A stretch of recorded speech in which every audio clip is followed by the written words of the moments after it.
Hi guys, Reese here. I just wanted to do a quick video because I was actually deciding which knife to EDC today. Um, on my left here is the Becker BK7 fully custom. The knife on the right is the Ontario RAT7. Both are custom. Not so much the rat. The only thing custom about this one is just the Kydex sheath, with which I just got yesterday. Actually, I love this sheath. It's just a mid carry. It doesn't ride high and it doesn't ride low. It's just perfect. And also,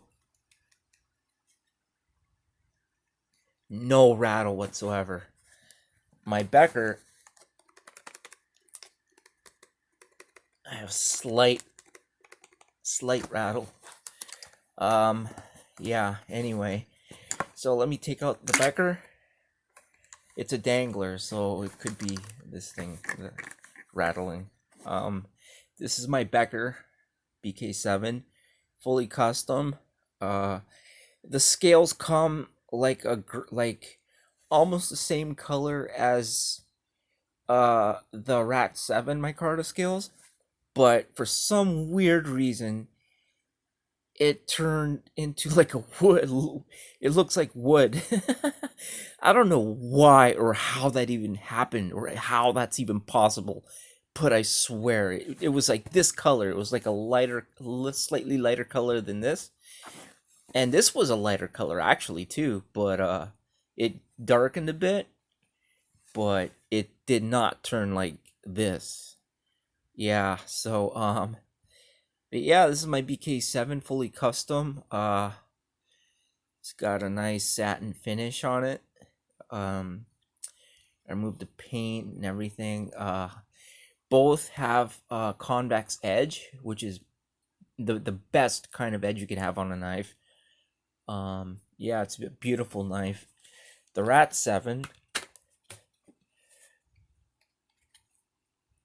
Damn it. There we go. So let's compare the two. Okay. So, sorry for moving the camera around. I'm trying to get this right. Okay. I'll put them edge to edge, starting from the base. As you can tell, the RAT7 is a 7-inch blade, but it includes a finger choil, right? However, the BK7 is a true 7-inch blade. It's 7 inches from the bottom to the tip. So basically, the RAT7 is about, say about 6 7/8. No, 6 3/4 of an inch. Yeah, and it has a choil. I love this knife. I love wielding it. I love holding it. It's just, some people say it's blocky. I don't find them blocky at all. It's perfect. And they are slightly longer than the SC6. It's half an inch longer than the SC6, and it is 30% cheaper than the SC6. So, but my only complaint with Ontario, I love Ontario. It's a love-hate relationship that I have with them, is that Ontario is notorious for changing the steels without even telling the resellers about it. I found out about the Spec Plus line, how they used to be 1095 up until 2014 or 2015. Then they changed it to 1075, and I bought an SP5, and I was using it to hack through bush, and I would get like little chips on the blade, and I'm like, well, like it doesn't happen with my BK9, so like what's going on? So I did some research and I found out that the Spec Plus line is 1075. Now, when you go on Amazon and some sites even, they say that when you receive a RAT7, it could be either 1095 or 5160. one Ontario store, not not the original, the true Ontario Knife Company site, but like a seller, like a reseller or a seller of Ontario knives, say that this is 1075. Because I asked them, is like, how do I know if my knife is 1075 or 1095? And they said that their knife is 1075. But that can't be right, because on Ontario's website says that they're either 1095 or 5160. Now, with the Becker, I can hard use this knife and it's still sharp, right? I do heavy work with this, like beat this knife basically, and I'll get like dulling somewhere towards the top, probably when I go to whack, continuously whacking hardwood, and it would be slightly dull, like it would catch paper. It would still slice paper, but it's not. I'm a perfectionist, right? It has to be perfect, or it's not good enough for me. But it's still sharp. So that led me to believe that this isn't 1095, or maybe I am just whacking it too hard. But when I do that, it sounds different. Like I don't know. I don't know if it's 1095 or 5160, but it's still a good knife. This knife is my sharpest knife that I have. No word of a lie. It is razor sharp. Like if I didn't have to hold this phone with one hand, I would show you with a piece of paper. It cuts it like nothing, like butter. Like it's ridiculously stupid sharp, especially after put a convex edge on it, right? But either way, that doesn't deter me from using this knife. So I just hate how Ontario just, you know, like I wanted a 1095 blade, not 5160, 1095. I love 1095. Okay, 5160 is a good knife. I have an RD7, a rare RD7. Let me show you here. It comes in this thing here. And this thing is 5160. And this is pretty sharp, and it's a 1/4 inch thick. It's like a BK7 on steroids. This thing is a beast. It's about 8 inches, including the choil. The cutting edge is a true 7-inch blade, cutting edge. And this is an Ontario Ranger Series RD7 knife. This was in collaboration with Justin Gingrich. The RAT7 was in collaboration with Jeff Randall. And the BK7 is a K-Bar collaboration with Ethan Becker, who's an awesome guy, by the way. Very nice, knowledgeable, friendly, approachable guy.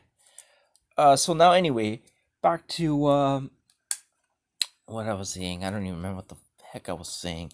But anyway, so which one is the good knife that you should choose? Well, they're both great knives.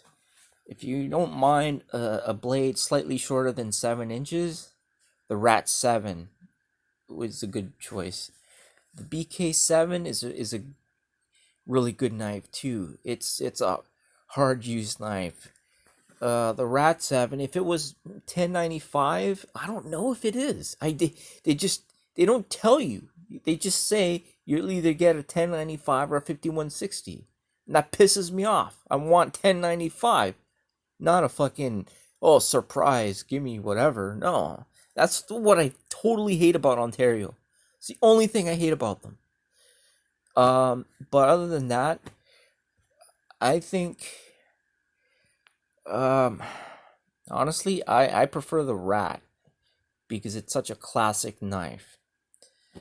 But anyway, the 3 7s here are my favorite. Okay.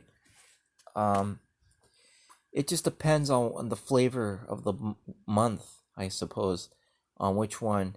But if you're trying to decide, forget about the RD7. You can't even get that anymore. This knife is has gone way up in value. You can't even get it anymore. Mine's custom too. But if you were just to decide which one you would get, if you get the BK7, you're spending at about, okay, I live in Canada, so it's about 130 plus tax for this knife. I paid about 115 plus tax. I paid about 122 total for this knife. The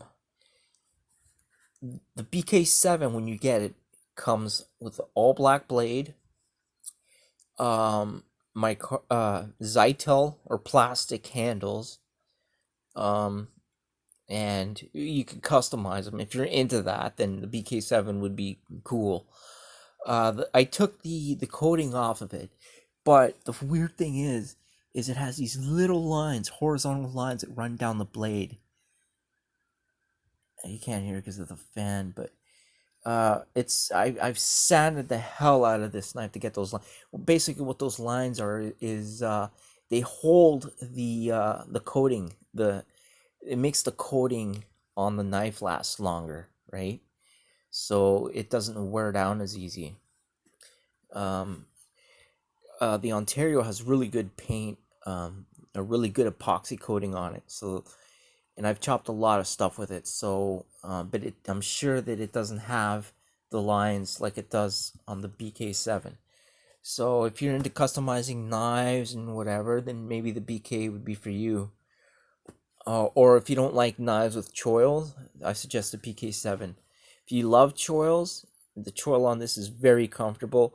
Holding this knife is very comfortable.